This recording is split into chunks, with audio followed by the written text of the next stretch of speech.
case, you highlight the document and send to everyone? Oh, you are such a nice guy.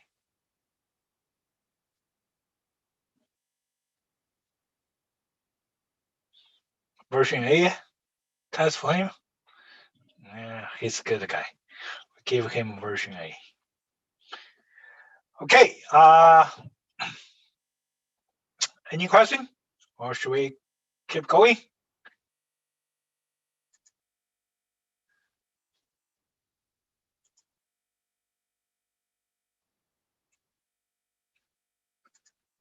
I guess you guys are so quiet in my class.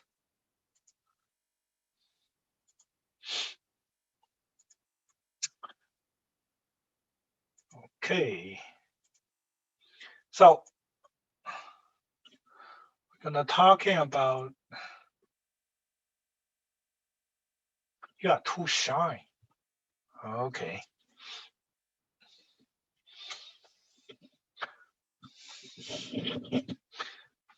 It's not like you from before. It's okay. Maybe I should say, I'm sorry. I shouldn't be so mean to you guys. I should be a little bit more nice to you guys. Too afraid of a ruler. Yeah, I think Hayden should afraid of my ruler. This morning I asked him a few questions, he never answered.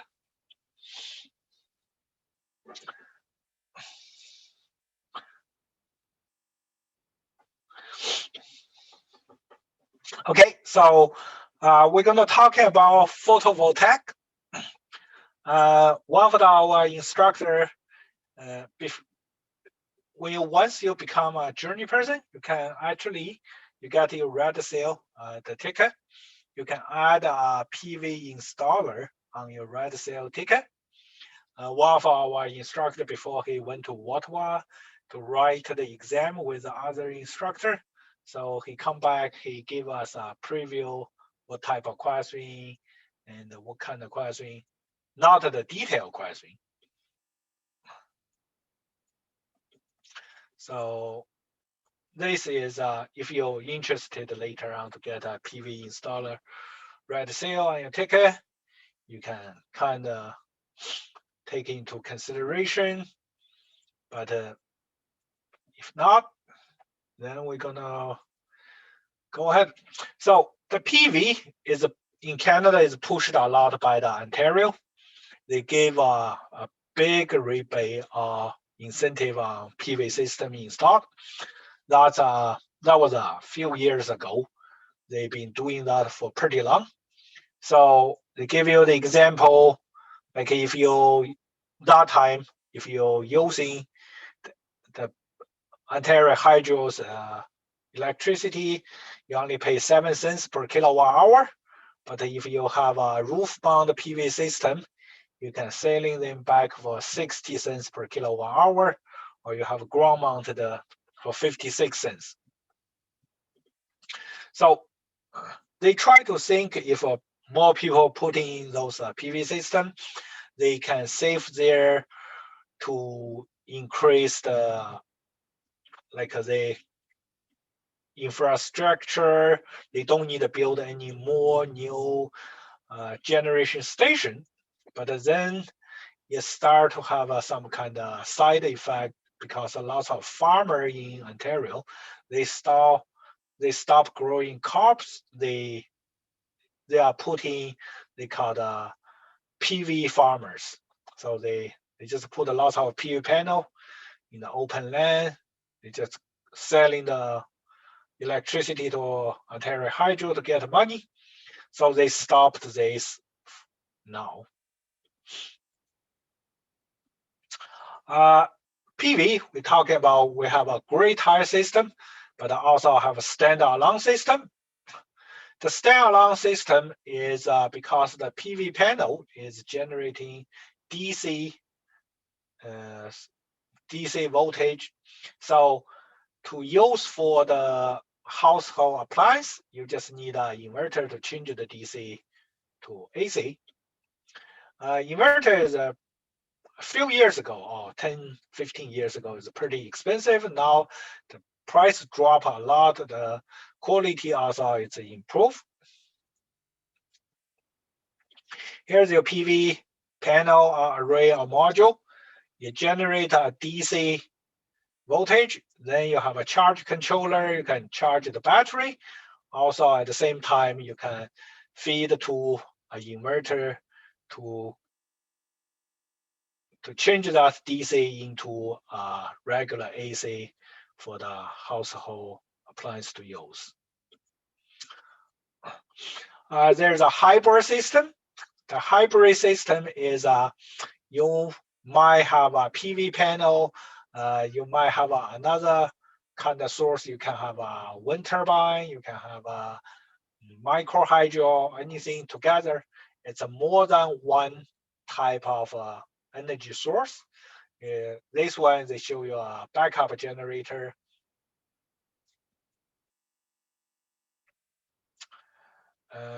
This is because the backup generator, if it's diesel or propane, you usually have to store a bunch of fuel down there, and sometimes have a good thing, sometimes a bad thing.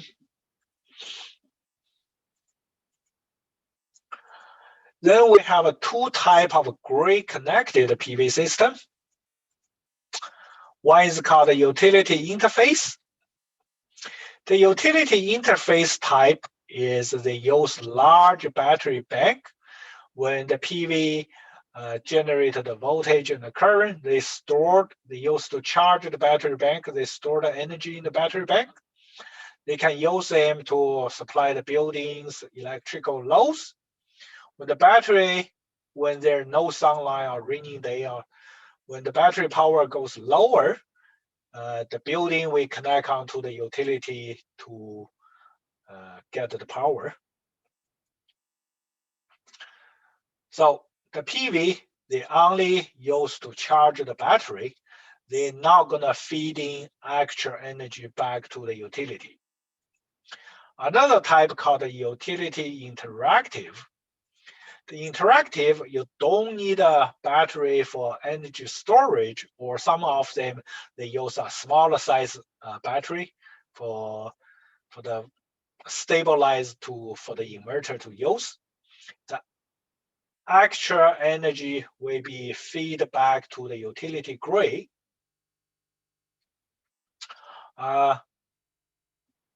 Just wait a second. So this is a important thing to know, the two different type of grid connected PV system. You need to be identify which one is utility interface, which one is utility interactive. So the main things is the utility interface. They usually need a large size battery bank, and they usually have a transfer switch because when the battery don't have enough power, they usually have to transfer to the utility.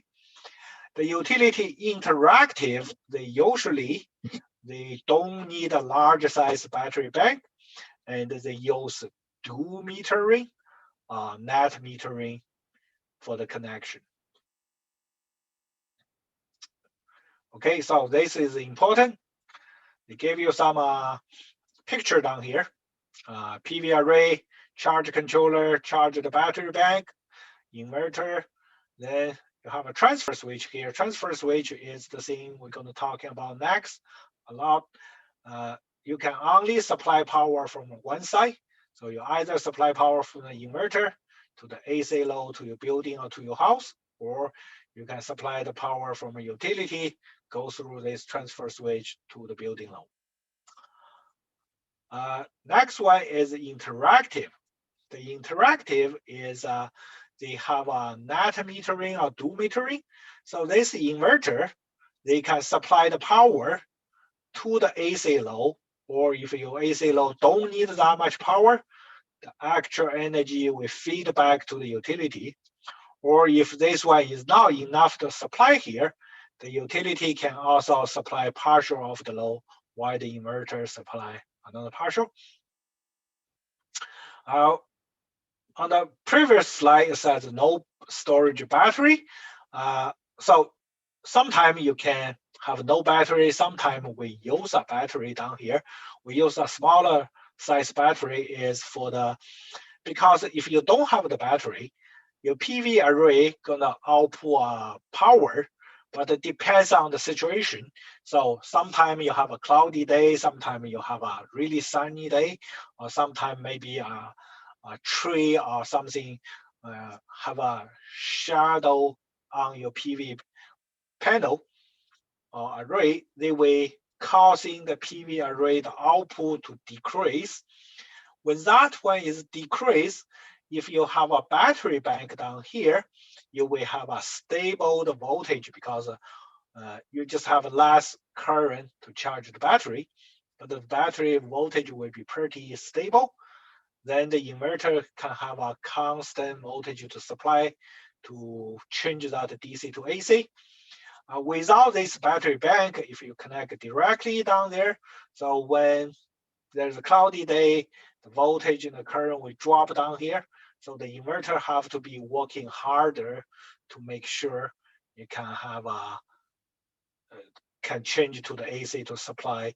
So smaller battery bank will be make the system more stable. Islanding and anti-islanding, we're already talking about in the BC Hydro's document, because the islanding is a dangerous situation to causing electrocution hazard to the hydro's line worker.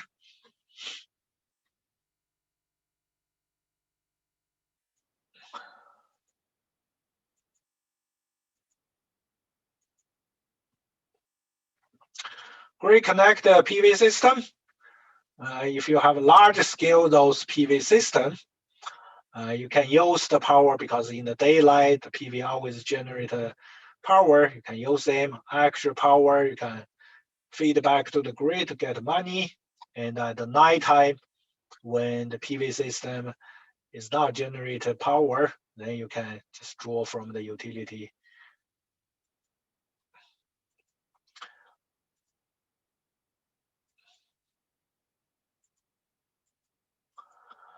The PV system is pretty simple to install, and the initial cost is not very high. And if you have an interactive system, you don't need a large size storage capacity because the battery is also a big portion of the initial cost for your installing those systems.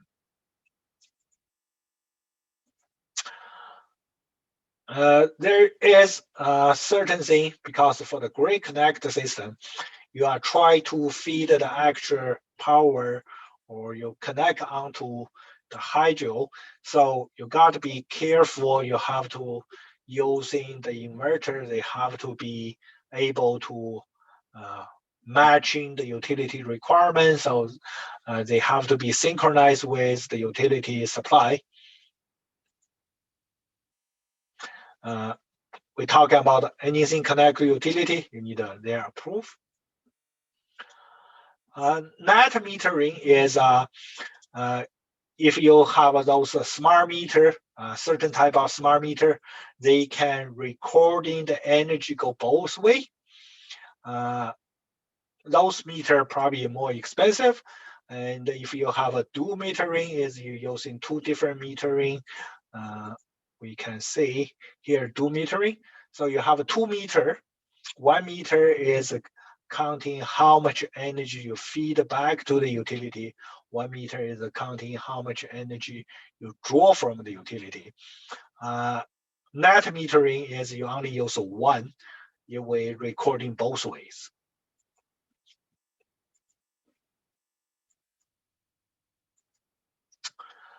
Meter base. This is I think you guys probably have some basic knowledge of a meter base or the year 4. You have 4 jars for single phase, 5 jars. It's for more accurate. We have a neutral connection in the center. 7 GRs usually is for 3-phase application. 3 important facts will affect the PV module's power output. So the load impedance, when the load impedance changes, it will causing the output voltage and the output current to change. So it will affect the total power available or output from the PV module or panel. Solar irradiance is how much light or how much sunlight shining on the PV panel and at which angle. If the light is perpendicular to the PV panel surface, you will get more energy. Or if you have your PV panel was setting at a different angle, some of the sunlight gonna be reflected, so you will also change that. But the solar irradiance is total light shining onto the surface of the PV panel. The cell temperature. So the PV panel is made by the semiconductor material. When they have light shining on top of them, they're gonna generate electricity. But semiconductor material, they all have what type of temperature coefficient? Negative. Negative, good. So the temperature gonna affect how the power gonna output from the PV panel. So this is a very important thing you have to know. The 3 facts gonna be affect how the PV module's power output. Hope you guys now are sleeping. Some of you probably sleeping in my class.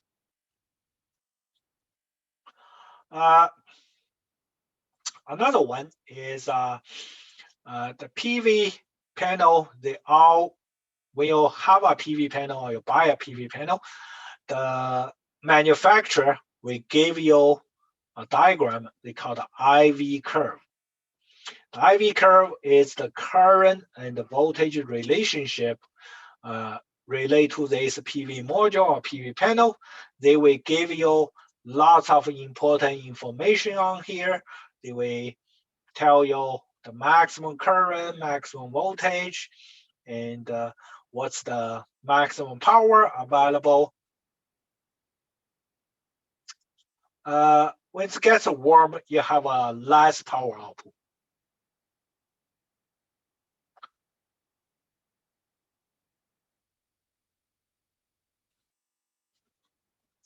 So the IV curve is gonna showing you lots of characteristics of a PV panel.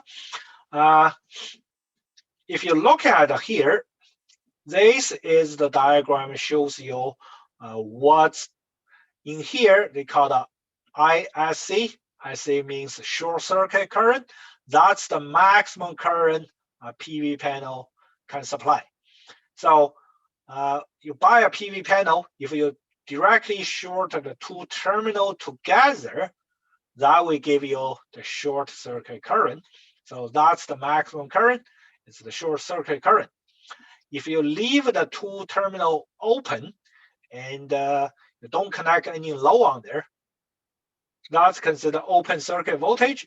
That's the maximum voltage the PV panel is able to supply,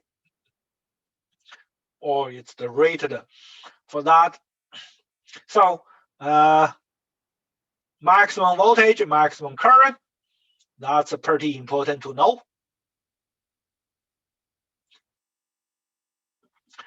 In here, they tell you the area of a rectangle drawn from any point will be equal to the power in watts.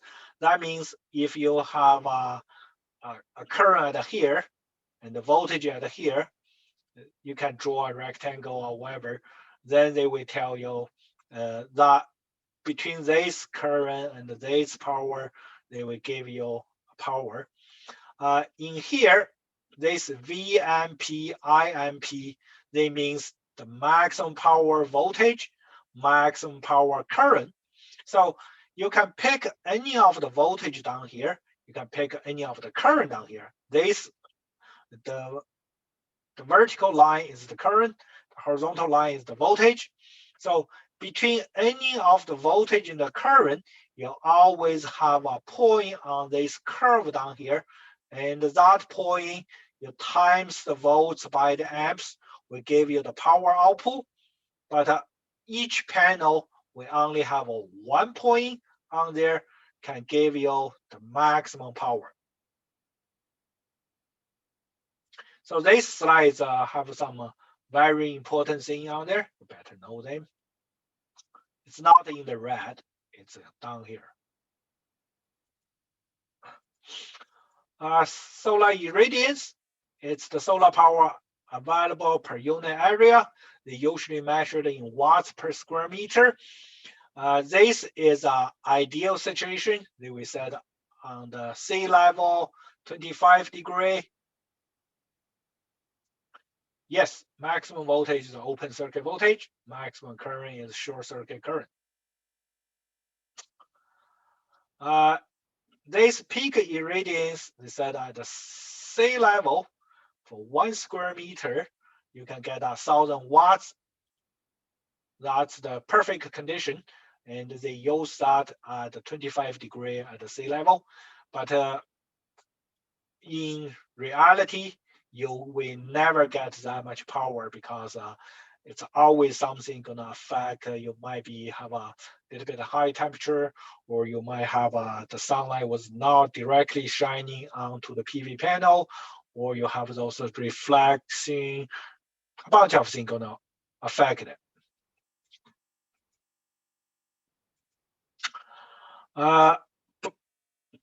One more thing is the important thing is the solar irradiance is affect the output current a lot. So if your solar irradiance is low, your output current will be low. When you have a more solar irradiance, you will have more current. But the voltage is not going to change too much. So even you have a panel, it's in a rainy day or cloudy day, even if kind of like a dark area, the open circuit voltage or the terminal voltage will still pretty high. And for that voltage, it will be easy to cause shock hazard. So when you're working with those PV panels, even the panel is indoor, you still need to use a blanket to cover it when you're handling it. Otherwise, you might get a shock. And now the PV system can easily go to 500, 600 volt DC. So ever working on them, be careful.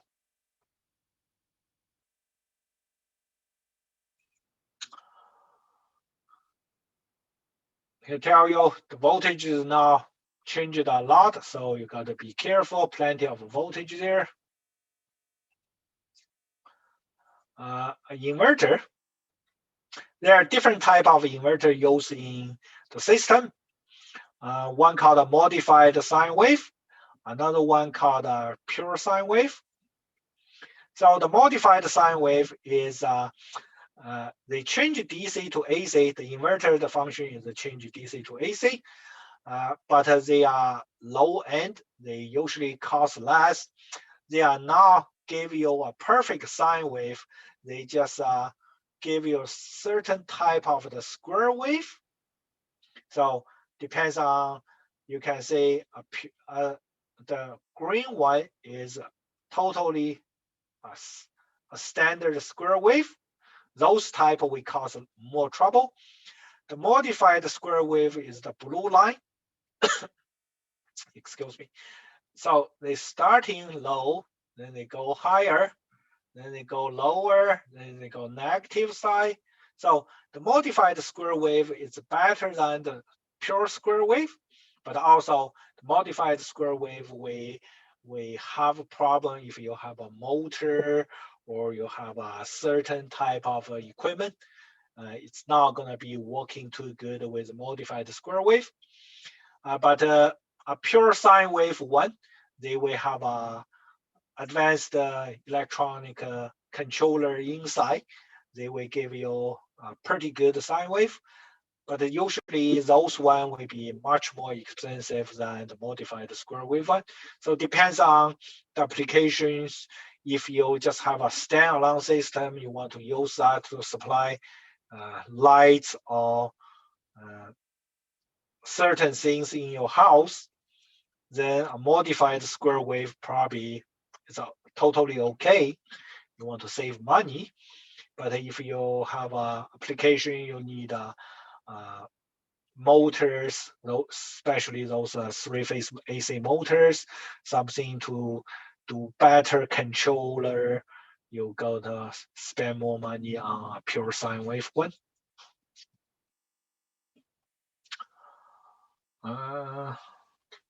That's about it, what I just said. Solar tracker, they have a different type of solar tracker.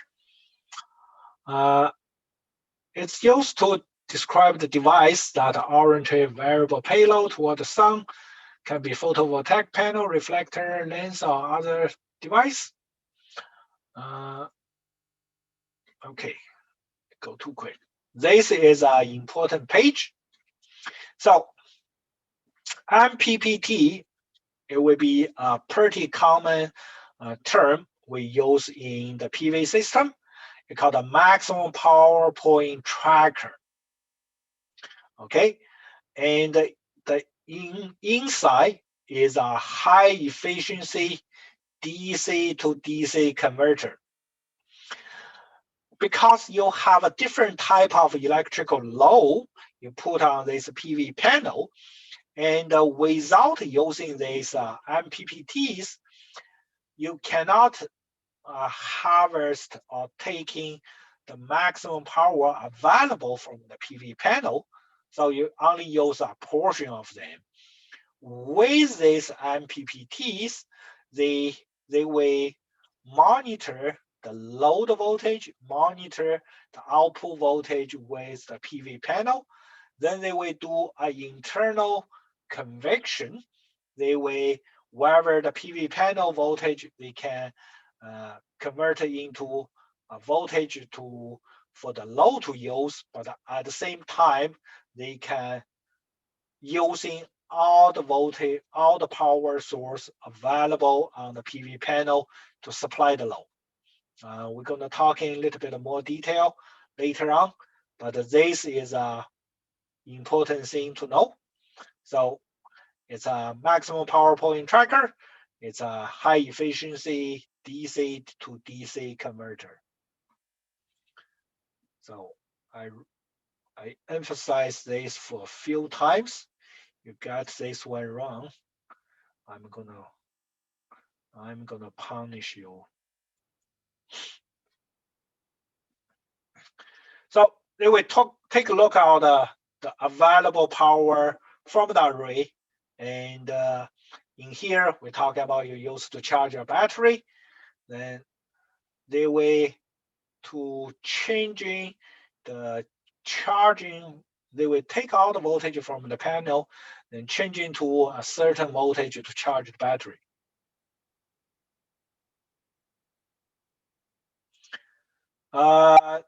It's just a definition. Yeah, I'm not gonna ask you to calculate this.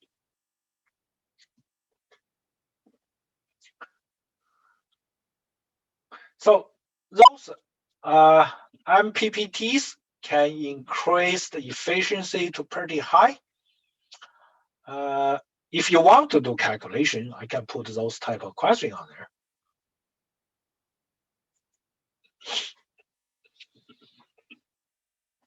So here is a explanation about how that MPPT gonna work. This is a 75 watts PV module. So that means this can output 75 watts for the load for this PV panel. But if you're looking down here, this PV panel, the the maximum power for 75 watts to get that voltage, you probably have to be at a supply voltage somewhere between 17 or 18 volts ish, 17.5 or 18 volts ish. At that voltage, you can have a current about a 4.5, 4.6 amps. You times that volts by the amps, they will give you that 75 watts. If you just basically use a conventional charge controller to charge a 12-volt battery, because the battery 12 volts or 24 volts is pretty common. So you try to charge a 12-volt battery, so your output is limiting to 12 volts. So 12 volts is somewhere on this IV curve down here. So at 12 volts, you can have a current output of about 4.6. So 4.6 or 4.7 times 12 volts, we only draw 53 watts from the PV panel. So you're using a conventional charge controller, even for a 75 watts PV module, you're only drawing 53 watts. But if you're using a charge controller with a maximum power point tracker built inside, or you use an MPPT charge controller, you will measuring, you will monitor, okay, for this PV module, it will be the maximum power point will be somewhere here when the output voltage at 17.5 volts and the 4.5 or 0.6 amps. That's the maximum point. So if we draw that maximum voltage and the current from this PV module, but have a high efficiency DC to DC converter, they draw that power from the PV module and they convert to 12 amps, or 12 volts, sorry. They convert to 12 volts to charge your battery, because they draw in 75 watts and they convert to 12 volts, then they can supply you with a charging current about more 6.3, 6.5 amps. So you can increase the charging current, so you can draw more current, you can draw more power from the PV panel. That's why the MPPT is working better than a conventional charge controller. You always can take in the maximum power from your PV module. If you guys want to do a calculation on here, let me know. I can put in a question, ask you guys to calculate them. Okay, MPPT. Oh, someone's volunteered to do the version F exam again. That's good. So the MPPT is an electronic device.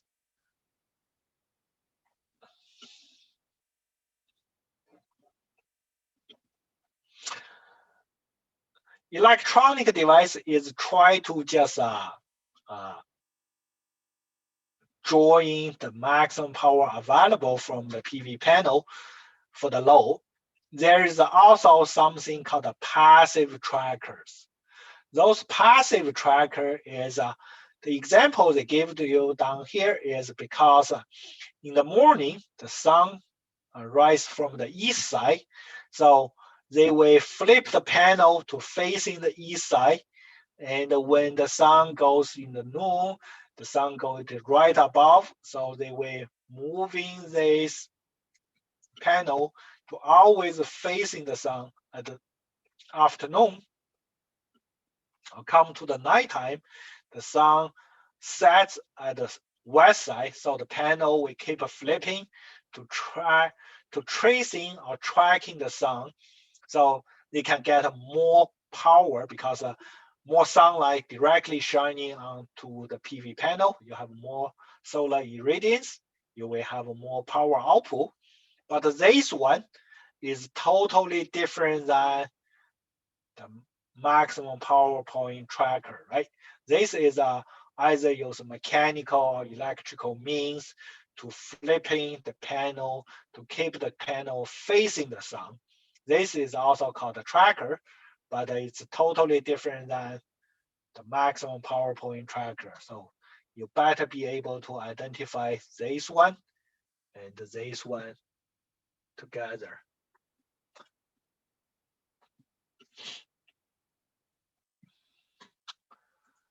Okay, shade.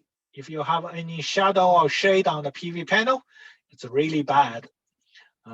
It's at 10% of shade to cover on the full array, you're going to reduce the output by 90%.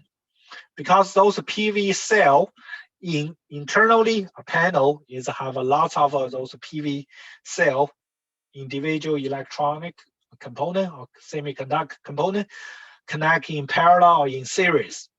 And when you have a shade on top, there is certain cell they cannot output, so you have to bypass those cell, and sometimes you have to bypass the whole parallel series connection down there. That's why the shade is really bad. So when you put in the PV panel, that's why most people try to mount them on top of the roof, so you don't get anything can casting a shade or shadow on top of the PV panel. This is a term they use in certain type of the book. One thing is astronomy. So when people talking about that one, this facing angle is different because we as we Canada, we in north side of Earth. So when we talking this is always facing, we point it to the south side. So regarding the definition, we use the south as the reference direction because our panel in Canada, we should mount them facing south. And when if you have other type of books, they might have a different meaning. So that's one thing you have to be careful. Another thing is when you install the PV panel, to get the maximum sunlight shining on the panel, your panel should be facing the true south. But the most of the time you try to use compass. Your compass is following the magnetic line. So your compass at a different location, it's now gonna give you the true south and the true north direction. You have to know your geographic location to figure out what's the magnetic declination angle. And when you're mounting the panel, you should either adding that angle or subtract that angle from your compass to find the true south or true north direction. I give you some examples. In BC, the declination angle is 23 degree east. So you need to add 23 degree to the compass reading to get the true reading. If you're in Nova Scotia, then you have to subtract. So that's what they mean because your panel have to facing true south. Also, depends on most PV panel, the installation going to be fixed mounted. You're not going to have those passive tracker can always turn into facing the sun. So to be best for the whole year to get the energy, they usually said your PV panel, the installation angle, because the angle how you're pointing that PV panel should equal to the locations, your geographic locations. I think called what's the term? altitude number or Latitude. yeah, latitude angle. Thanks. Yeah. So your panel should mount at an angle equal to the latitude angle your geographic location at. Uh, for that angle, in the summer, you will get a little bit less, but in the winter, you will get a little bit more. So through the whole year, that's the best solution for your mounting a fixed panel. So to find that angle, you can use angle finder. You guys probably saw those things if you've been bending big size of EMT using those hydraulic bender or electrical bender. Uh, you might use the one of those things.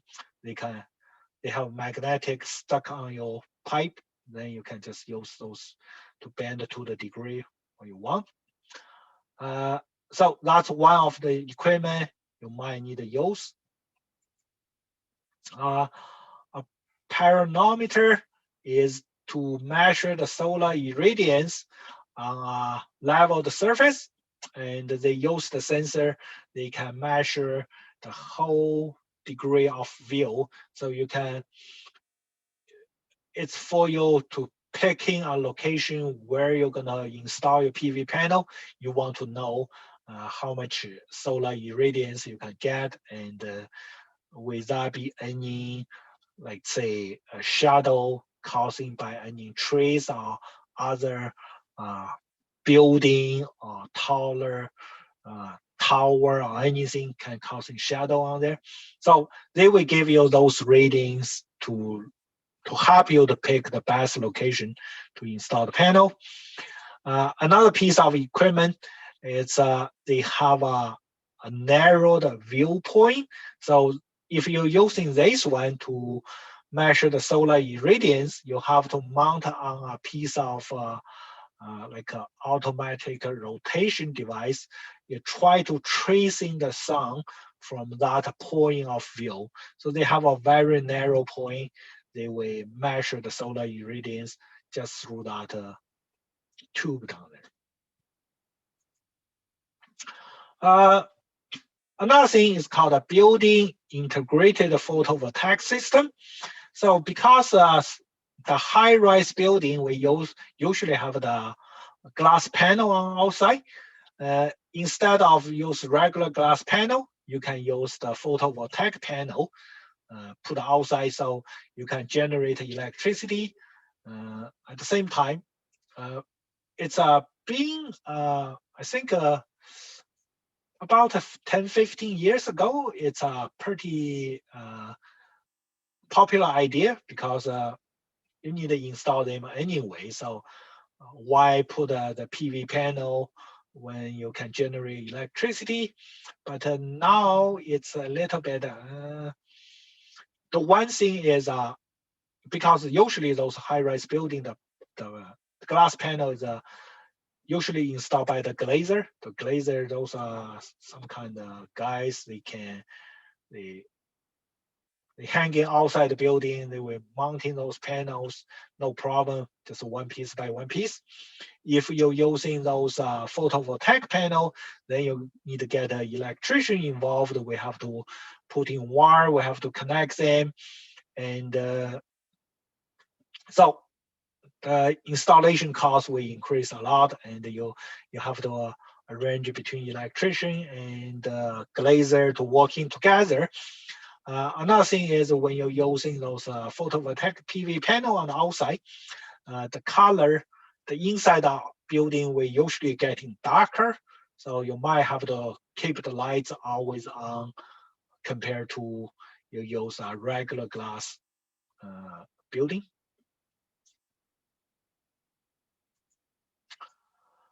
The bonding. Bonding is the code requirement for the bonding is if you're taking one of the panel out, you cannot disconnect the bonding connection to other panel. So you cannot just basically using two lugs to connect two panel together. You have to have a continual loop of the bonding wire, and you strip a little bit, you put the lug connect that bonding wire under each panel. So in this way, you will keep the continuous bonding, not interrupting them. But this one, if you try to take one panel off, you're gonna interrupting the bonding connection. So this is also important to know.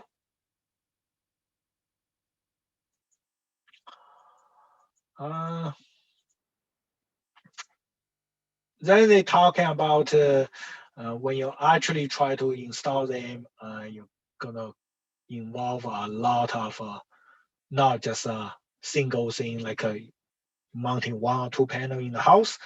You probably have to have more complicated construction process to go through. One more idea when we're talking about the code, they were usually talking about one thing called a combiner box. So you have individual PV panels. Those panels, you can put them in series, in parallel to increase the voltage and the current.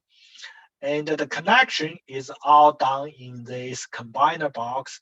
So you will, wherever you want to get those parallel series connection, you bring them into the combiner box. The combiner box, we also have overcurrent protection, we have a lighting arrest. Then at the combiner box, you're gonna bring the power to the charge controller to your battery side. Because those combiner box is using inside, so you have to have at least 3R rating. Storage battery, and the battery, even they only have a lower voltage, but when you put in them, but they can supply a very high current. So another thing is when you put the battery together, you put them parallel series together, the voltage is gonna get pretty high, especially now you can have a very high voltage PV panel connection. So your battery gonna be connected also to supply high power. Another thing is for those battery, because when you charge the battery, they usually will release some hydrogen gas, and the hydrogen gas, when they reach certain mixture in the air, they can become very flammable. They can even cause an explosion. So you have to have a proper ventilation for those things. For this picture, you can see all the terminal of those battery bank is insulated. So when they put some connection down there, they will try to creating, when you charge the battery, yeah, they will generate a heat also. So you gotta be really careful when you're working on those batteries, because one thing is usually those battery we use some type of acid inside. So those acid gonna be, if you spill them or touching your skin or touching your eyes, gonna be really dangerous hazard. One more thing we're talking about this battery, you can see they use deep cycle battery. So mostly for the PV system, we prefer to use deep cycle marine battery than the regular car battery. They can be, they can hold more times charging discharging cycle, and they can discharging to a lower, a more deep level than the regular car battery. So that's a few more important thing. And also the rating for the battery. Here we're just gonna talk about a little bit. Next topic we're gonna talk in more deeper, but here's some basic thing you need to know. The battery for energy storage, the rating of the battery is important. They can preventing the fluctuation in voltage and current. So that's why we said when you use this interactive system, you put a battery down there, it can help the inverter to working better. Those usually is not a gel-filled deep cycle. This could be those lead acid deep cycle marine battery.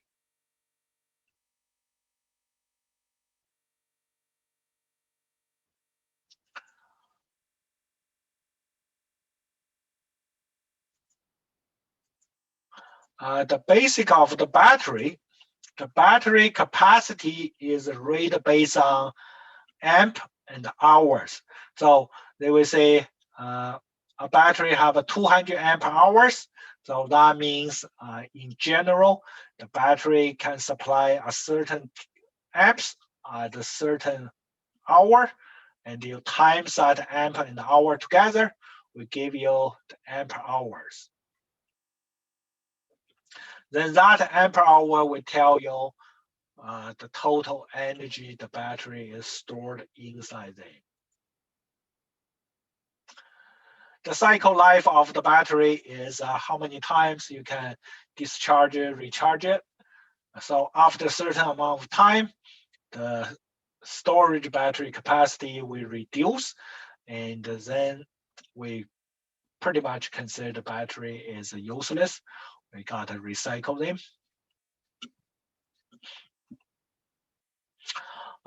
So important thing, the storage capacity of the battery is rated based on the amp and the hour together. And if I give you a voltage or something else, that's not important, not related to the storage battery capacity. And the battery, if you discharge to a more greater the depth, you're gonna shorten the battery life. Also, if you increase the temperature too much, your environment, the temperature is too high, the battery life also gonna be shortened. Charge controller, because the charge controller, you're gonna control H. H is the hour, how many hour.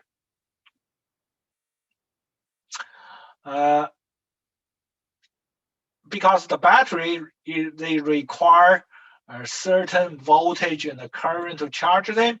So the charge controller will handle those things. And also, this is a little bit old. The charge controller will protect the battery from overcharge and over discharge. So when the battery is fully charged, you will disconnect the battery from the supply. And when the battery discharge to supply the load, if the battery discharge to a certain level, the charge controller also will provide preventing the battery from over discharge. So the charge controller, next topic, we're going to talk about more detail, but the function of the charge controller, a modern charge controller is they will regulate the charge voltage and the current for the battery, and they will also preventing the battery from overcharge and over discharge. Hazard management, you need to wear proper PPEs. Also, when you install them on top of the roof, you gotta be careful the overhead line. You need a blanket to cover the panel during the handling and the installation, because we're talking about there will be voltage available even it's rainy or cloudy days.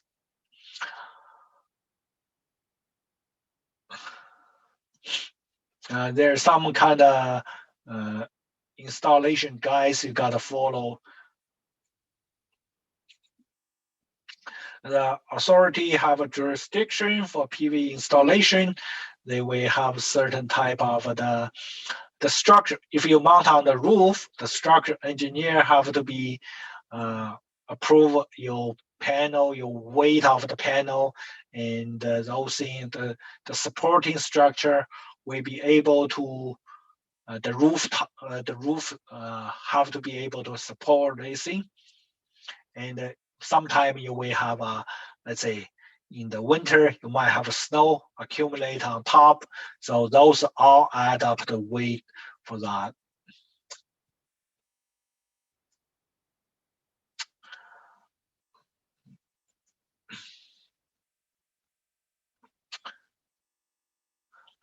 AHJ, that's a very common term in electrical. It's called authority have jurisdiction. So like the local inspection department or local government agency, they have a say in how you can install certain things.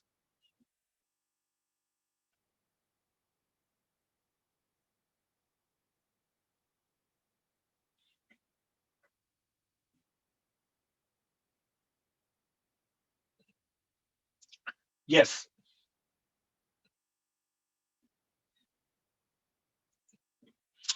At the BCIT, we also have a PV panel installed in one of the staff parking lot.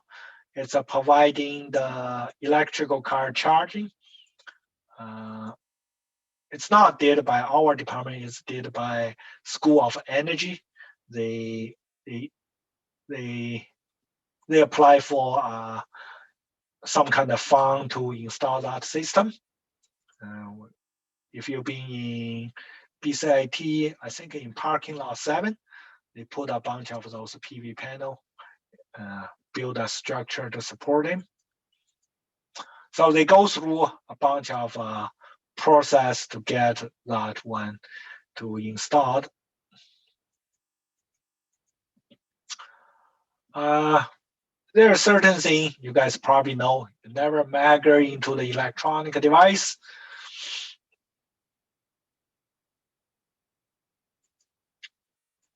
You have to provide the user training to let the user know how to properly use the equipment, provide maintenance manual.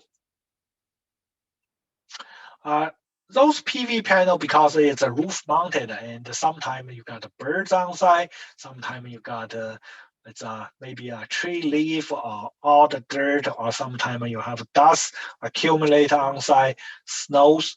So those are gonna be reduce the output of the PV panel.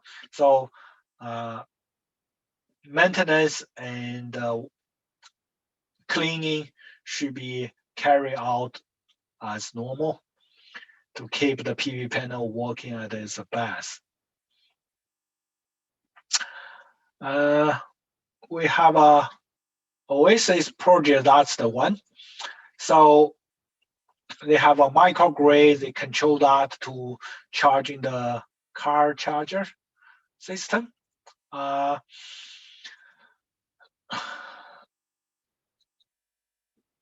There, we actually have a level 3 electrical vehicle charging system. So far there's 3 different type of electrical vehicle charger system. They call level 1, level 2, level 3. Depends on different manufacturer and the different reference material you get. Some of them, basically a level 1 is a regular, you have a 120 volts, and your regular receptacle in your house is 15 amps.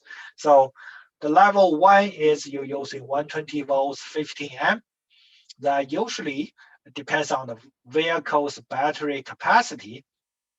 It takes you about 8 to 12 or even 16 hours to charge a car. And the level 2 is 240 volts. So depends. Some are 240 volts because some are 3-phase supply. So they only have 208 volts. So you when you buy level 2 charger, you gotta be careful if you're living in high-rise apartment building, or if you're living in a townhouse complex, you have a 3-phase supply. You have to buy 208 volts. And if you're living in a single house, you will buy 240 volts because that's the voltage available at your location. Then they usually is a 30 amp. So usually it's 30 amp. So 30 amp at 208 or 240 volts. So that's considered level 2 charger. The level 2 charger, because the voltage is almost double as your level 1. So they can shorten your charger time by almost half. Level 3 is it's not a common standard yet. So it will be like a Tesla have a level 3 charger. The more new other electrical manufacturer, they start to give to have their own level 3 charger. So level 3 charger usually you can providing DC voltage between 440 no, they usually providing 440 to 480 volts, and they can supply 100 amps. So the Tesla said they can charge a car to 80% capacity in about 30 minutes because they have a higher voltage and higher current. But those just are actual information. You might need those for your walking sheet. I'm not sure. I think I might put some kind of question in there, but it's not going to be on your exam because those number is not 100% fixed number. Different manufacturer, different booklet, they will give you different type of numbers. And also from the manufacturer, they always want to over exaggerate what the capacity is.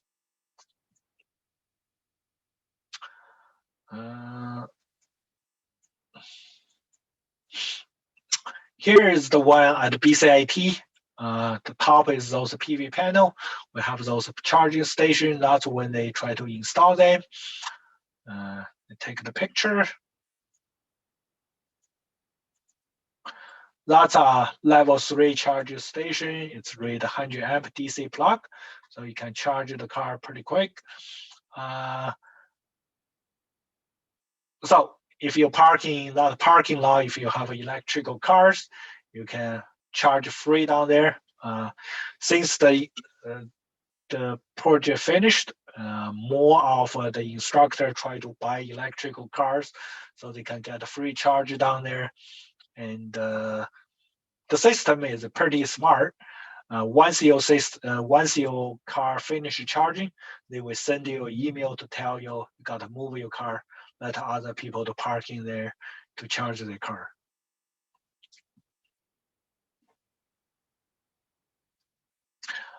Same thing. So if you finish your charging, you don't remove your car in certain time period, they're gonna issue you a ticket or send you a warning to tell you you gotta be careful. Otherwise, they might preventing you to charging down there. Okay, so that's the PV system, photovoltaic. And when we go through, there's I think this one have a few more important points you have to know, right? So you better remember those things. Should we take a break? Or do you have any questions? Okay, we take a break. We're back at 12:55.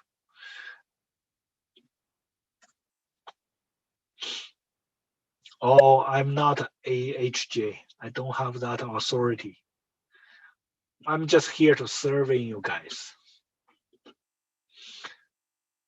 Okay, see you guys at 12:55.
Hey, just to let you guys know, for anyone who's not in the Discord, the exam for MBS got updated. So new marks are released now. You guys all get a few marks? Yep, yeah, I definitely got bumped up. I now did as well as I thought I did. So there you go. Oh, let me see you guys' mark.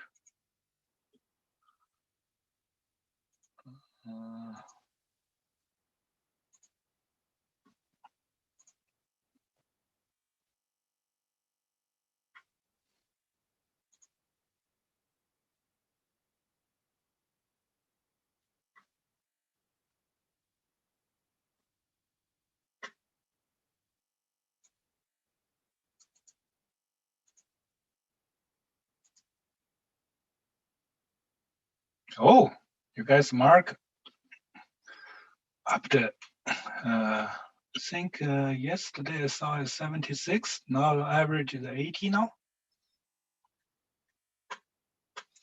I guess it's just depends on the question.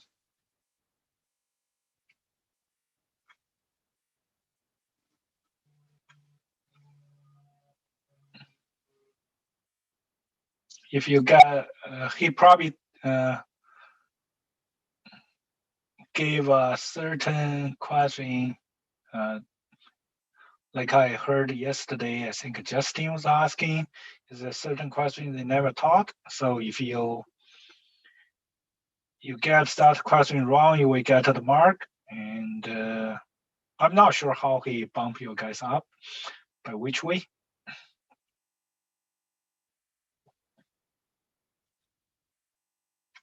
I think it works on he deletes the question that was obviously questionable to be on that exam. I think he deletes that, and if you got it right, you still have that mark, is how that works. At least that's how that worked in third and second year when they updated marks after exams got a bunch of emails for questionable questions.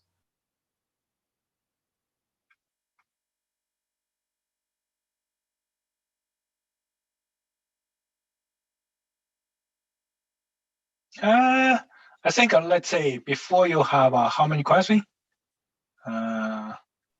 Maybe you 45. have 45 questions, right? So if he delete, let's say 5 questions, now you got 40 questions. So if you get more questions right, your mark will go up. Not sure how he did, so no idea.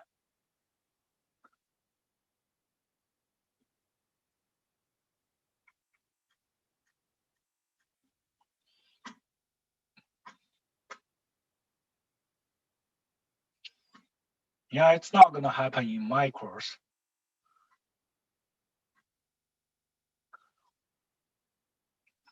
So don't try to send me email to ask me to give you actual mark. Unless I really told you something wrong.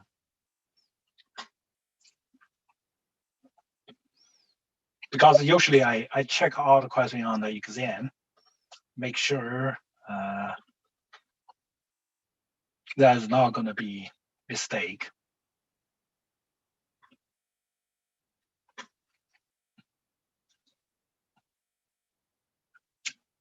Thanks for that. Okay. You guys are back?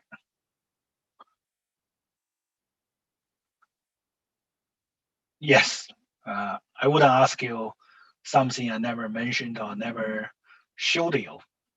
I check all the exam before, so I know what type of question you're going to get asked on the exam. Make sure I covered it here.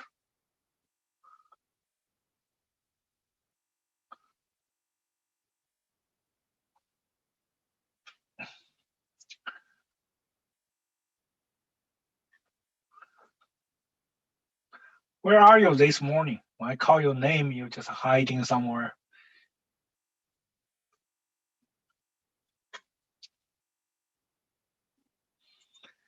Okay, just gonna show you a few things. This is we have a bunch of panel installed on top of SE1. That's for the because also the renewable energy course. Here the panel, we got I think 18 panels mounted in 3 rows on top of the building. That's a combiner box. And we have, here's the inside room 114. We have a charge controller. We have a inverter charge, hybrid inverter charge, power distribution panel. Then they made some critical load panel. So that's just when the normal power loss, we can use that to the PV to supply everything in this critical panel. And this is the main distribution panel. If we have extra power, we can feed back to this main distribution panel. This is called a rapid shutdown. It's a code requirement. It's for like if you have those panel mounted on top of the roof, and when the house catch on fire, the fireman usually will go to the roof, try to cut an opening.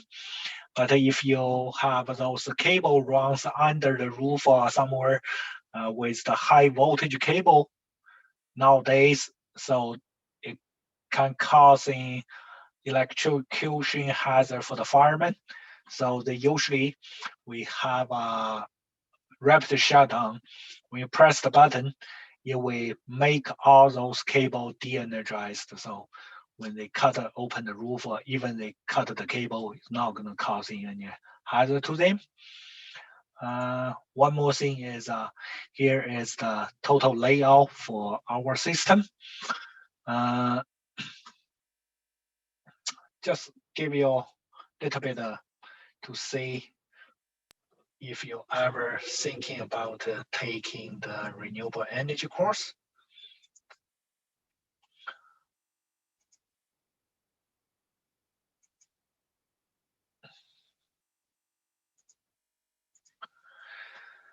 Okay, so ready for next subject? I think we probably can finish the next one pretty quick. If I finish them, if 2 questions in your test didn't load, you need to contact BCIT. What does that mean? Oh, sorry. I just saw somebody on the chat was saying that 2 questions. questions. Oh, okay. Yeah, Yeah. Sorry. Usually, whoever here, I can tell you is if ever, most of the time, we can check from the back channel. We can say if actually the picture loads or not. If something like if you encounter this type of thing, the imaging doesn't load on your computer, you can always click the refresh button to reload the whole page. Usually we do that. Another way is sometimes people doing the exam, they will say, oh, suddenly nothing works.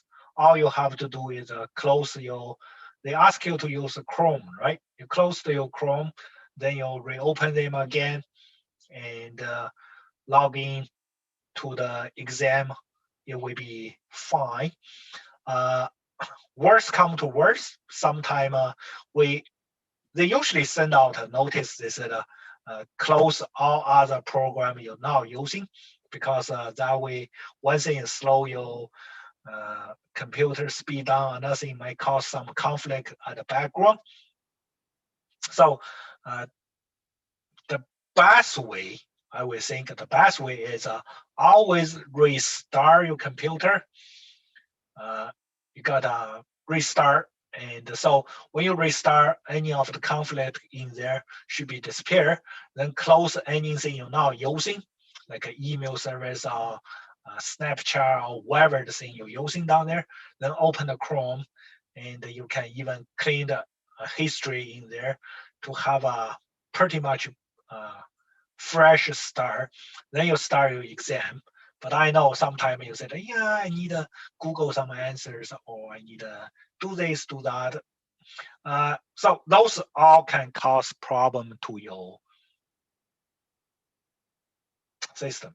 But most of the time, if you have a imagine that does not load, you can either contact the instructor right away, or you can refresh your page, or like I mentioned to someone before. So when you guys are here, I'm gonna say it. You are doing the exam.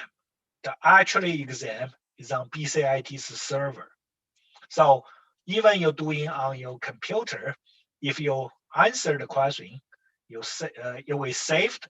It's saved on BCIT's server. So don't worry about it. You said, oh, I answered the question. Maybe the answer that question wasn't saved to there. No, you can. If something goes wrong, your computer is frozen, or whatever thing happened, the question you answered is already saved on the BCIT's server. So don't worry about that. And you can refresh your page, you can do certain things. But the best way to preventing those type of situation happen is fresh start your computer. Let's say in the morning, if you do fresh start, you might computer want to updating, or those type of worse situation. I would say the night before, do a fresh restart and make sure everything's okay down there. And next morning, getting as early as possible. Usually your exam starts 7:30. I wouldn't wait to 7:50 or 7:55. If you wait that time, something happens, then you're probably gonna write your exam all the way to the end. So that's not a good situation. Just some suggestions. Then each individual cost might be different, right? And before we actually found out, some students said, "Oh, the image doesn't, the picture or the drawing didn't show up on my exam." Then we asked the IT guys; they can actually look into there. They said, "Yeah, the image actually load up on his page." So, but everything will be different, right? I'm not saying for your one you actually had the imaging, but sometimes, mostly if the imaging or the picture didn't show up in the exam, it's not going to show up on everyone's exam. So not just one or two people, you're not going to get in that. If only one or two people get that, probably is something on your own computer. Okay, next topic we're gonna talking about is the solar thermal. Solar thermal, you have a school learning topic, so it will give you a certain idea. But that one, they might have something. When we go through here, I will mention something to you. So the solar is using for three technology: passive daylight, passive heating, and we can use for photovoltaic. That's when we just talking about. We generate electricity, and we can use for solar thermal. So solar thermal, we can have a pool heating, space heating. The water heating is the very common one. So PV, we're already talking about. This is the solar thermal. We're gonna focus on the water heating. Pool heating is almost the same. I think a little bit actual is you have a drain down or drain. I can drain down and a drain. Another one in there.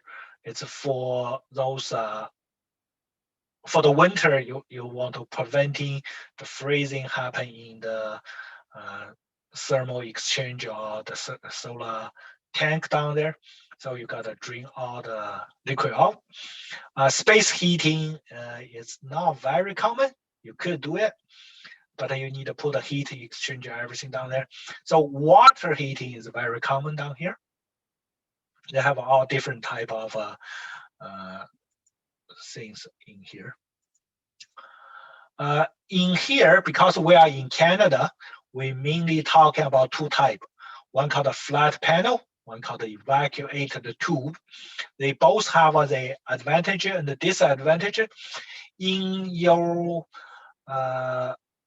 Swarm learning, because Swarm learning I mentioned to you is made by a company in the US, they talking about they call the integrated storage tank or something, ICS, integrated ITS. In the Swarm learning, I don't remember exactly the name. That one is they use a big tank, a storage tank on top of the roof, and the tank usually is the outside is black, so they can absorbing more thermal energy. The one is not so popular in Canada because in Canada we're gonna subject to sub-zero temperature, and if you have any liquid stored in that tank, you're gonna freezing, you're gonna causing damage to your piping system, causing damage to that tank. So that one is not so popular, or we're never going to talk about that one in Canada, but in the Swarm learning, they were talking that one.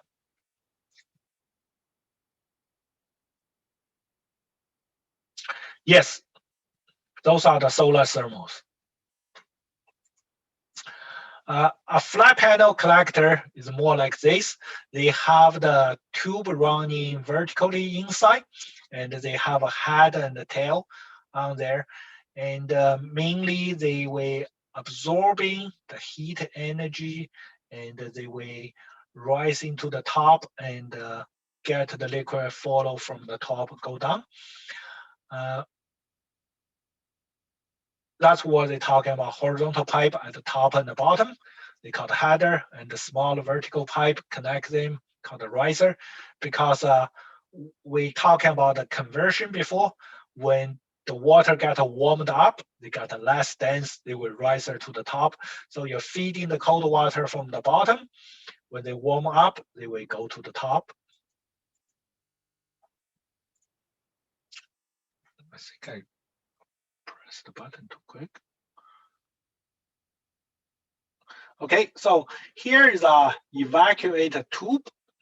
Evacuated tube, they have a vacuumed space between here. So they have a glass outside, and they have a copper heat pipe down here. Inside here, they have some kind of, they call Nortex liquid. It's more like those refrigerant used in the fridge. So the working is the sunlight can go through this evacuated tube, because this is glass tube. It will be heating this copper pipe. Then this liquid down here will absorb that heat energy, will vaporize. So they're gonna change the state from the liquid to vapor. They use that latent heat of vaporization.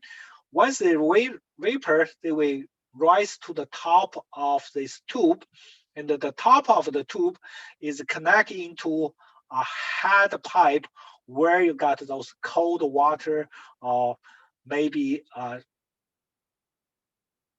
sometimes it's not just water, it will be a solution with water with a glycol solution in there to preventing from freezing.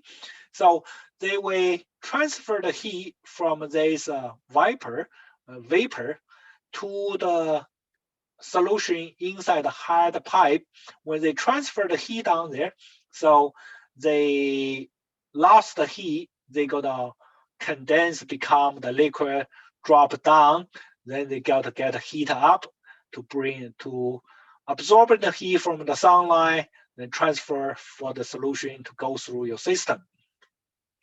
The vapor in this area is just preventing the conduction and the conversion, because without the air in there, the only way the heat can go outside is from radiation. But with the air in there, you can go through like a conduction or convection.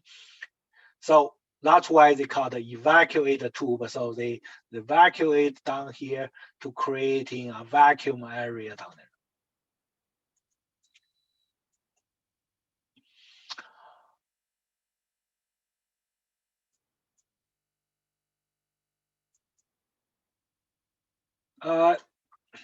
Between this one and the flat panel, because those are all glass tubes, when you install them, got to be careful. And if you break the glass, the tube is useless. And vacuum can maintain for a certain amount of years, because over time, by the heating, cooling effect, vacuum gonna be lost that property, and you're gonna replace in the tube.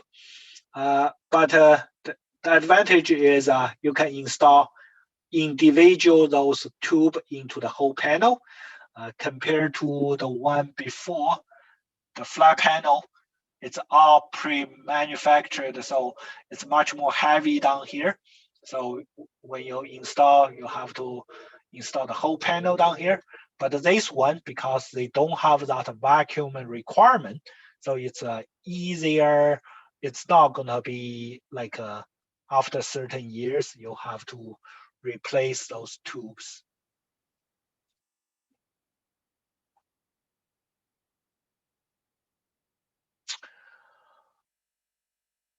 So this is we're talking about they use the absorbing or releasing the latent heat of vaporization.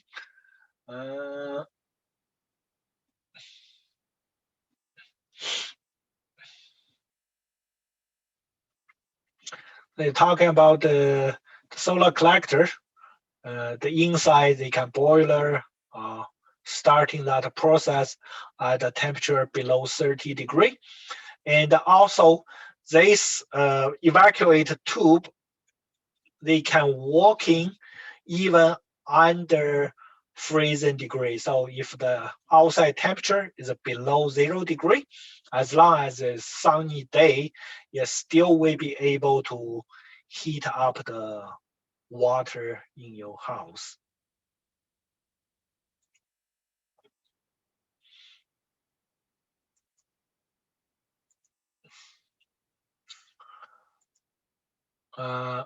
One of our instructor, he installed those evacuate tube solar thermal system in his house.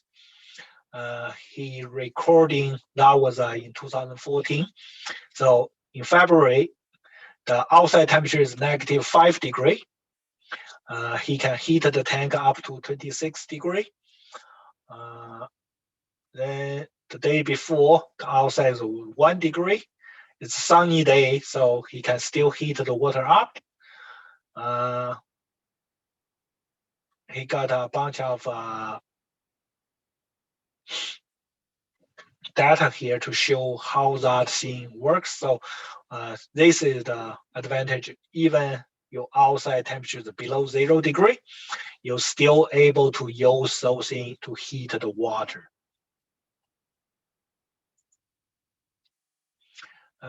The city water coming is at 15 degree, so you can still heat the water to different temperature. It's as long as it's sunny, it's pretty good.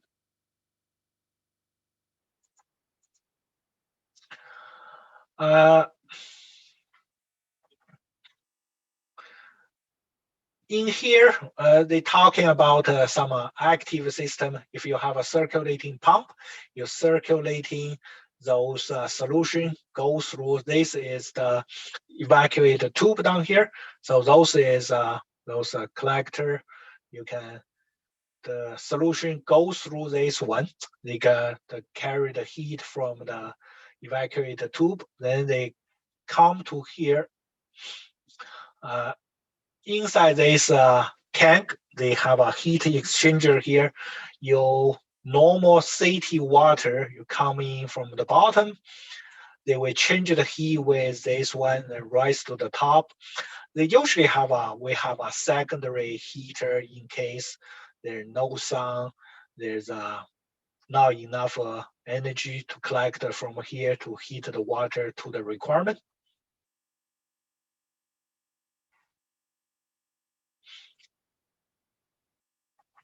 You will have a controller to controlling when the pump gonna circulating. Expansion tank is for when we know when the things heat up, they have those thermal expansion, right? And I think there's a few guys, most guy answered that question right. There's a few guys didn't answer right. They talking about thermal volume expansion. They give you the hints in the question is volume, but certain people still choosing other thing. So that make me wonder, did you read the question?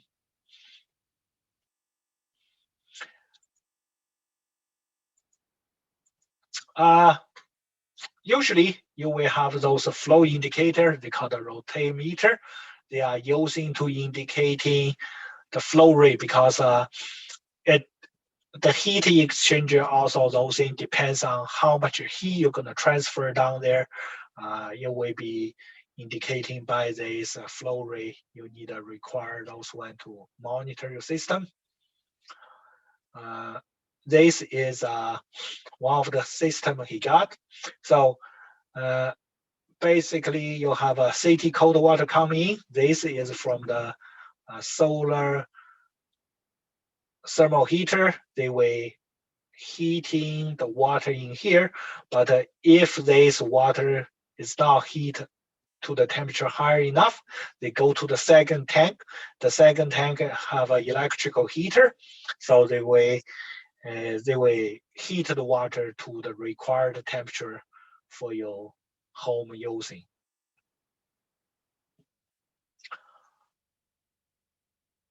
A certain system, they will have a drain because you don't want to most for those type of flat panel or evacuator tube, we will have a certain solution in there to preventing the solution become freezing in the winter time. But when you go through those Scrum learning, certain system, they will just use basically water. They will have a valve here to drain all the water out. Certain system, they use a certain type of solution down there, but they will have a tank down here. So when the winter time or nighttime, they will drain all the solution, go to the tank, and the tank is inside your house or building, so they're not gonna be become freezing during the nighttime or winter time. Here's the control panel. He got a Siemens logo smart relay, indicating lights and a switch. Here the setting for that Siemens logo.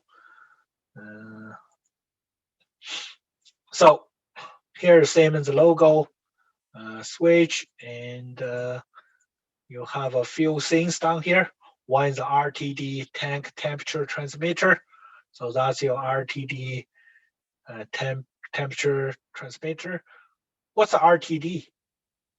You guys still remember this term?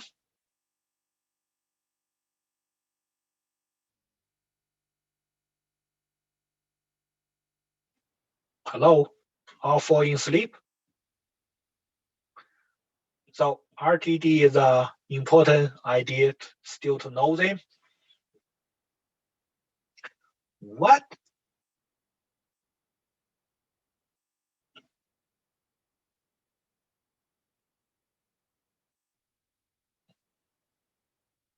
Okay. Anyone did answer this one right? I'm gonna you're gonna stay here to 5 o'clock tonight. So you learn this RTD is temperature sensor, right?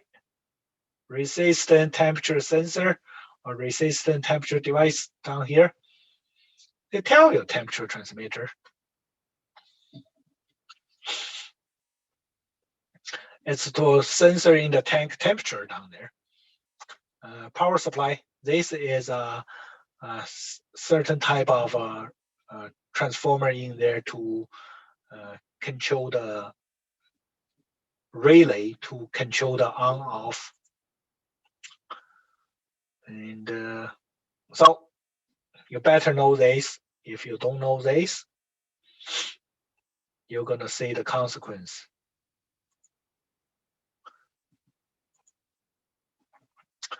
That's the terminal, how they make the connection. Those resistor is a buried because they try to converting them into a 4 to 20 milliamp signal. So they use some resistor to do the conversion. It's hide behind there. Here's his house. Here's those thermal water heater.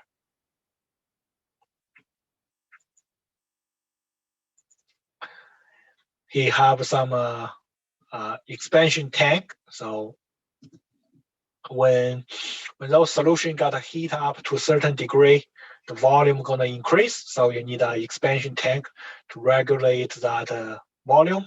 Also, you have a relief valve if the temperature goes too high or the pressure inside too high, you're gonna release that pressure. This is also, I think, another temperature sensor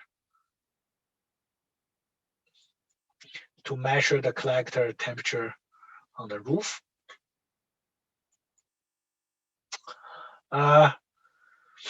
Different country, the installation cost, the government incentive, and will be different. And we here's a calculate how many years you can, if you install those type of system, you can get your money back towards. So you can see those few countries take less years to pay back for the money you spend, but US and United Kingdom will be a little bit longer. Canada here probably gonna be somewhere in the same range as the US down here.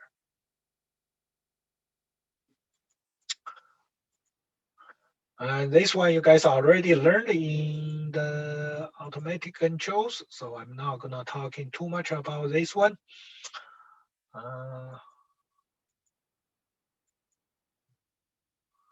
Analog transducer.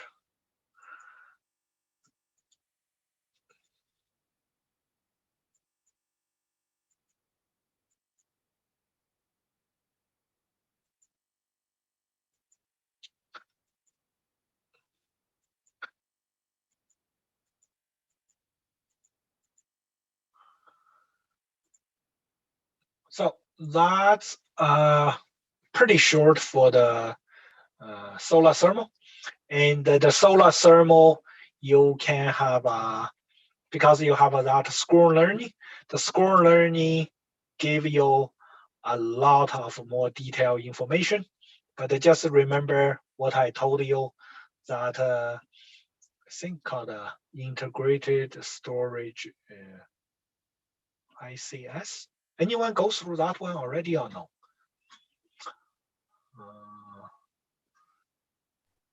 Let's see.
Yeah, they call the ICS, they call the integrated collector storage.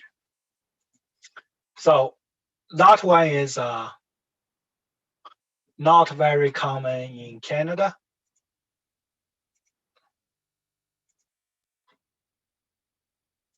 But the flat panel and the evacuator tube is the tool can be used in Canada down here.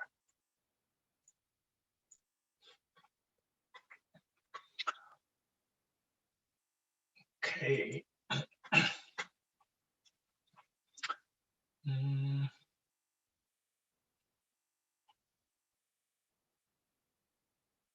I'm gonna go through another shorter one.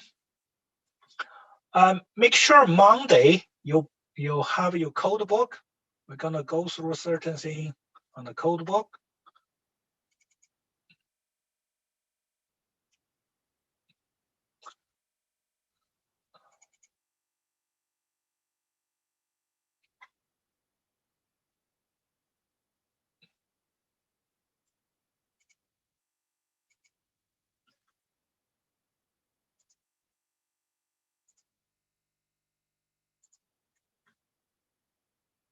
Not yet.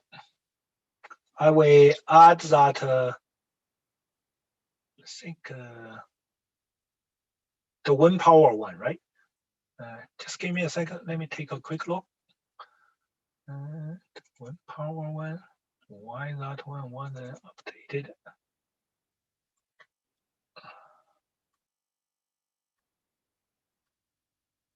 Yeah, I had an updated one down here. Okay. I guess when I sent that to the instructor last class, he didn't upload that one. Just give me a second. I can upload that one right now. So PDF, wind power one. I need to delete the old one first.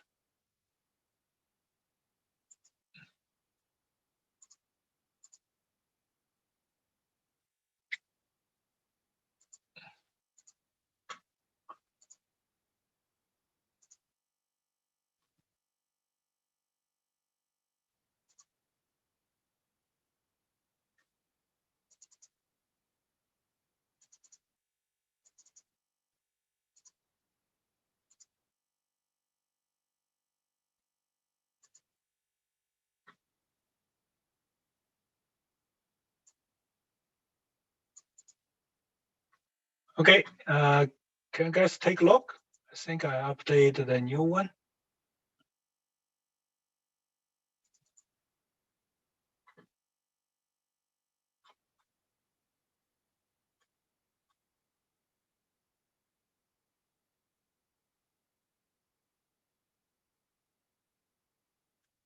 Yep, it's there. 61 slides now. Yeah. Okay. I think we can go through one more smaller one. I know it's a Friday, but you guys gonna have the exam next Tuesday, right? So Monday morning, we're gonna go through. Okay, it's up to you guys. It's a democratic country, so I let you guys to vote. We have a hydrogen fuel cell. We have a microhydro and a hydrokinetic. Then we have the code. Probably not gonna take us the full day. The code probably take a little bit longer, about 45 minutes to an hour. The hydrogen fuel cell gonna take us 10-20 minutes. Hydrokinetic probably take us a half hour to an hour. So you guys want me to cover those things on Monday, or we can finish the hydrogen fuel cell this afternoon? I want to do the hydrogen fuel cell now. Less Okay. for Monday, and then we can do a little bit of review if we need it, right? Yeah. Okay, so hydrogen fuel cell is not going to be too long. So this is the hydrogen fuel cell. The hydrogen fuel cell not going to only use for the smaller car. They use for many large. They have a stationary system. They have for the train. They have for the ship. But in here, we just going to mention some basics into you. What's a hydrogen fuel cell? It's basically a kind of device. They use the hydrogen as a supply, and they use the air. The air contain oxygen. When they go, when the air and the hydrogen go through the same fuel cell, they will generate electricity, and they will generate heat. And the end product just water, because hydrogen and oxygen combined together, they get water. So in here, they call the three main components. They need a fuel, that's the hydrogen. Oxygen, that's oxygen in the air, and the electrolytes. Not just kind of like a solution, like in the battery, but they use a different type. Operating like a battery, but they kind of different. They need you always feeding the hydrogen in there. The pure hydrogen will be better, but there's some other hydrogen fuel cell, usually for stationary. They're not gonna using the pure hydrogen. They're using those methanol, which contains hydrogen. In here, we're gonna tell you some, give you a basic example. We use the hydrogen and the oxygen. The most common one for the portable one is they call the proton exchanger membranes. That's the most common portable hydrogen fuel cell. So how they work is they put the hydrogen in from one side, and then the air contain oxygen coming from another side. And when the hydrogen come in there, they have those electrolytes, they have those anode and cathode inside. The anode is a platinum type of cathode. They will causing the hydrogen to split into positive hydrogen ion and the negative charged electrons. The positive hydrogen ion can go through those membranes to combine with the oxygen to become water. But those negative charged electrons, they cannot go through those membranes. So polymer electrolyte membranes, they only allow the positive charged ion to go through, but the negative charged electron, they cannot go through those membranes. The negative charged electron, they have to go through the outside circuit. So when they go through the outside circuit, when electron goes through the circuit, they will give out those energy. Then they go to the another side, they can combine with the hydrogen and the oxygen together, they become water. So when those one goes through the outside, they give out electricity. That's how they work basically. At the cathode side, the electron positive charge hydrogen combine with the oxygen to form water. Then the water will come out from this fuel cell. That's the basic way how they work. Each cell, they're not gonna produce a very high voltage. So this one, they tell you the 0.68 volts, but some of other, they will say maybe 0.8 volts. Some of even say close to 1 volts. The chemical reaction is they just separate the hydrogen into positive ion and negative electrons, go to another side, they combine together.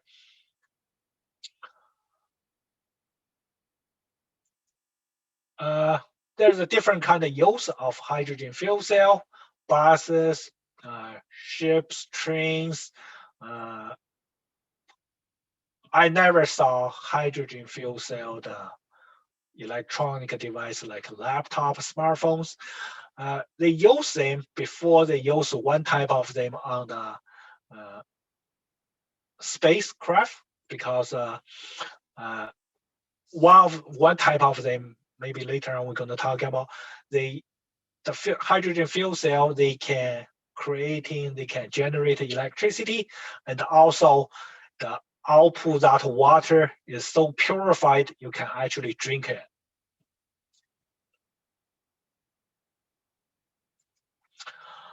So important thing come to here. There is a few type of portable fuel cell. The portable fuel cell is a polymer exchange membranes fuel cell. That's the one we just talking about. Those one because they kind of can providing higher power density, and the operation temperature, that's the most important thing because they only require 60 to 80 degrees. They can working. Some of the hydrogen fuel cell, they require very high temperature, so they can only be using in the stationary. So the three different type of portable fuel cell, polymer exchange, direct conventional fuel cell, and alkali fuel cell. This one is used in spacecraft. That's where they can produce drinkable water. So you can give those the people working on there have water to drink while you generate electricity. So the three type of portable one, you have to know them, the name, or you can have this slide ready. You're for sure going to be tested on this.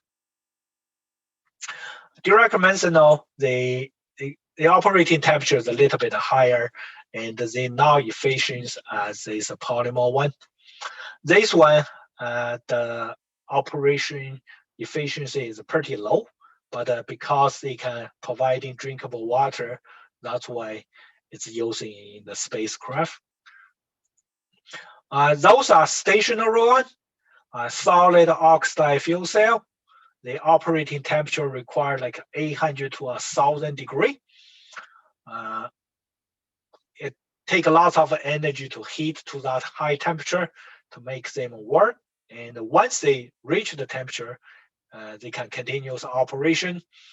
But sometimes it's they only use in large stationary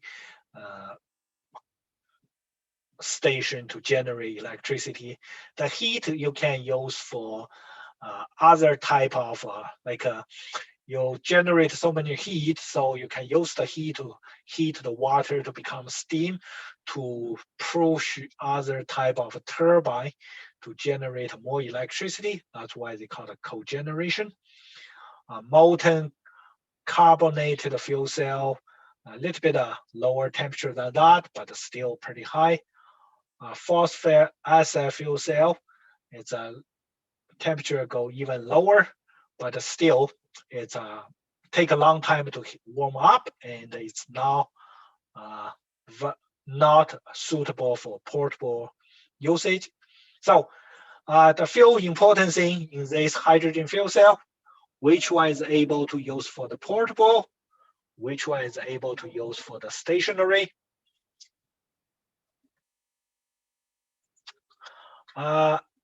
Method of producing hydrogen fuel cell. So this is an important slide. You have three common methods to produce hydrogen. Electrolysis, this produce the high purity hydrogen. We use DC current to decompose water into hydrogen and oxygen. It's most environmental friendly because you can have the electricity generated by either wind power or PV solar panel. So it don't cause any damage to the environment, no pollution. And this method is pretty expensive. But the good thing is that they have a high purity hydrogen can generate down here. Another two type, they usually, like this one, steam methanol reforming. This is the cheapest one to generate hydrogen. So it's used a lot in the industrial, but they also causing carbon dioxide. So it's not so environmental friendly. Thermal decomposition of the water, it requires very high temperature to produce this method to generate hydrogen. The temperature is so high, they call it unrealistically high temperature. So it's really hard to achieve that temperature. The only one they think about is if you have a nuclear fusion reactor, and when you try to cool down those nuclear fusion reactor, you will have such high temperature if you can use that thermal energy to do this. So three methods of producing hydrogen, which one is the best for producing high purity hydrogen? It's more green, and which one is more cheaper, more industrial type of usage? Those are two things you probably have to know them.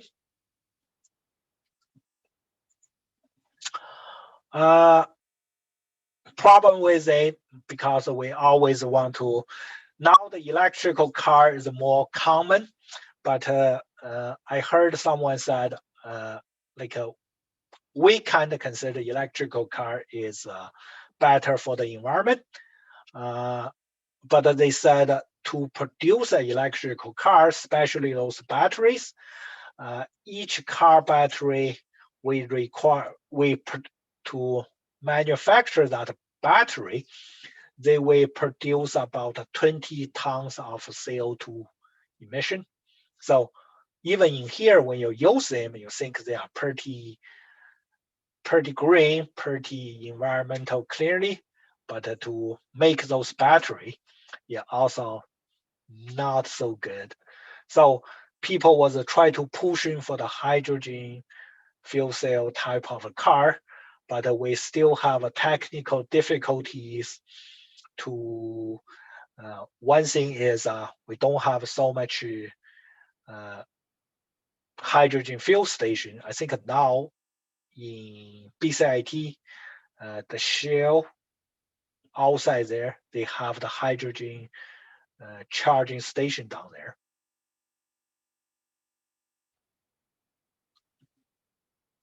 So they try to build more of those fueling station down there.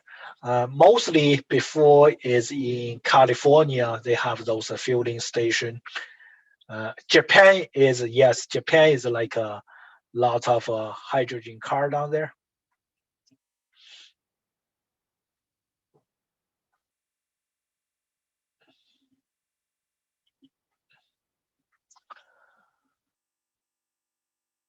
Yeah, another thing is the hydrogen car is pretty expensive. Like there's a few manufacturer to make them. At the beginning, when they first made that, Honda makes that hydrogen fuel car, it costs a lot of money to make them. Now the price drop, but still, I think when I researched at the beginning of the year, they said they don't sell this car. You can lease this car. Maybe the price is too high to buy them. Another thing is also the hydrogen fuel cell, we can have a little bit to refill a hydrogen fuel cell car will be much quicker. It's almost like you filling your gas car. The driving range is slightly better than electrical car. The worst income is the storage, the transportation of the hydrogen. They require special equipment, and the hydrogen, they can have if even you have a very little hydrogen mixed with the air, it can cause an explosion or it can cause fire. And so those are the bad thing. We have to overcome them before they become so popular.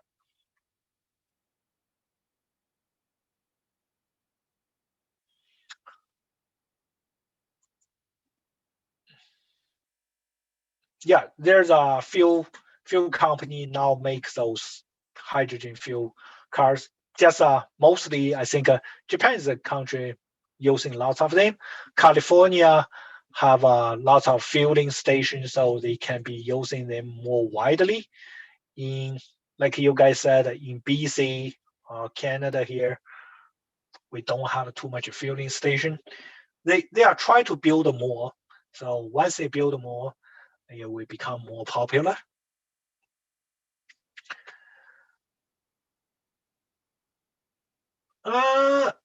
Certain countries they try to, because to make an electrical car, we have so much pollution, so much CO2 emission.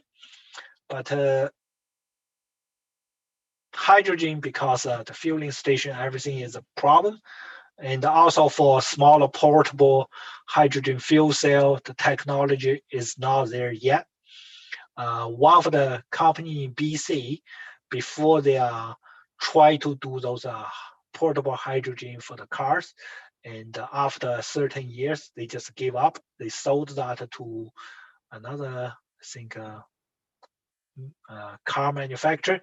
They now just focus on the large stationary fuel cell and or those large ones for the ship or for the trains.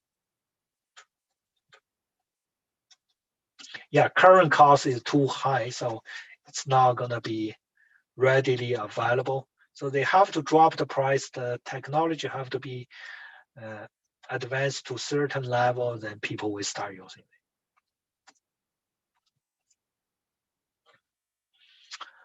it. I guess that's all for today's lesson. So Monday we're gonna have a few smaller things. Then Tuesday morning you're gonna have the exam. Tuesday afternoon we're gonna start in a new topic.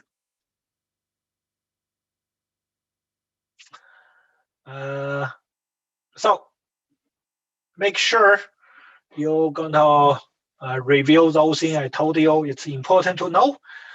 Do the working sheets and try the online quizzes, even only 8 questions from there. You should be doing pretty good on this exam. Usually, I think the average is now gonna be somewhere around 85, 86. So if you go through all the details and you remember the thing in before, you probably can have a very high mark. If you get a low mark, someone gonna getting hurt. When you say before, Jack, you mean the stuff from third year, like the transformer calculations and the. Yeah, transformer calculation or like a generator calculation or just like a 3-phase calculation, those type of thing, right? Yeah. And you need to know certain thing about how to use the code book to find out what's the ampacity of the conductor. What if there's a more conductor inside a raceway? You got to know how to derating them and those type of things. More quiz for renewable energy? No. Just one quiz down there, but you're supposed to, I think there's 120 to 150 questions. So every time you do it, they probably gonna have some new question pop up. Working sheet to practice the old question? And no, I don't have them. Or if you really want to know, did you guys bought that book yet? Called Year 4 Theory Review Package? I'm probably not going to ask you to calculate transformer, but there will be 3 phase. So three-phase, let's say I have a three-phase generator. What's the rate, the current? Those type of thing, right?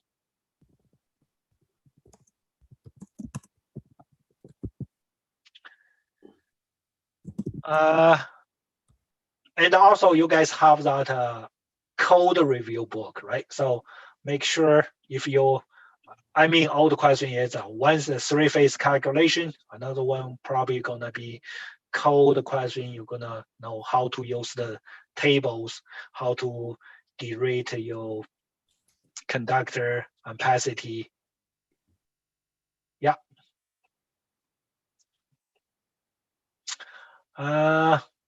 So if you don't have any question, I'm not gonna show you any more new topic. You can go study yourself. Make sure it's a 5% still.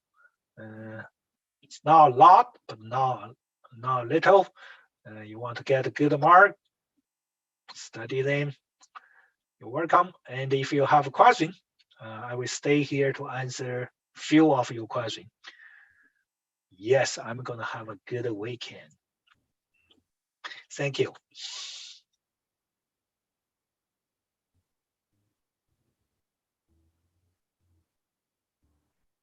Where is the student Discord? Yeah. Can you guys post the Discord link here so I can get in there also? Come on.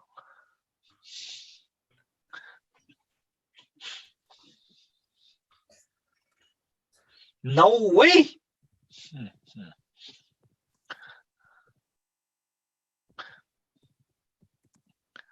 Any of you guys had a Scott Dixon in third year?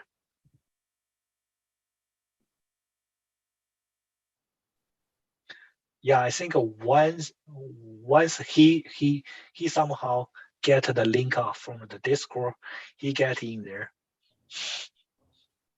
And he said after a few weeks, you guys find out, you guys kick him out.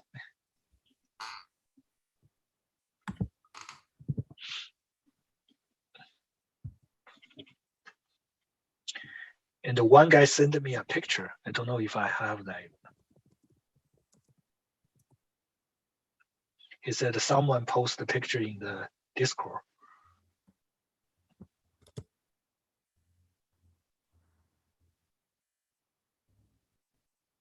That's from the class before. He said someone post this picture in the Discord.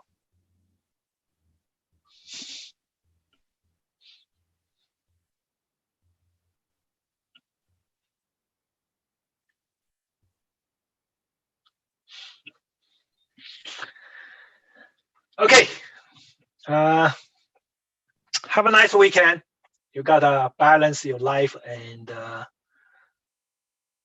study. And the year 4, yeah, it's the last term of your apprentice training, right?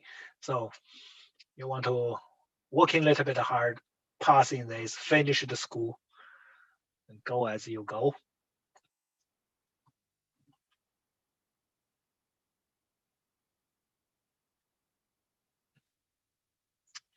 Yeah, take care. Have a good weekend.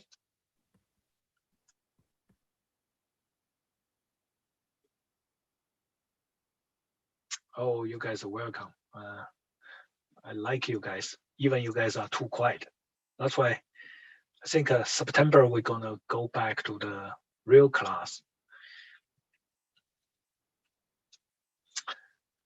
Yeah, you're welcome. And anyone have any questions?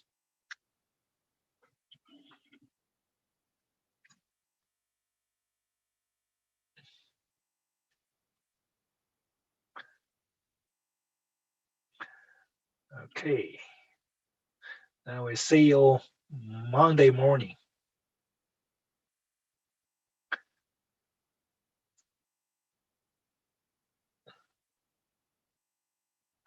Yeah, bye.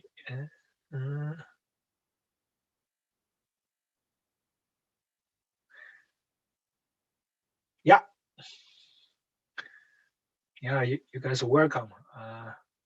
Nice class. I like you guys. And I know lots of you guys from before.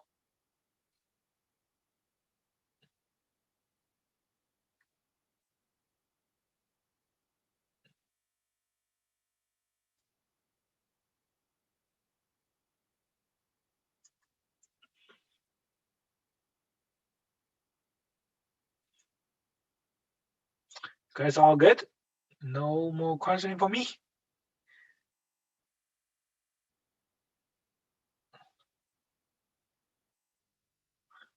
I don't know if Discord is done. You gotta send me the link so I can go there to check.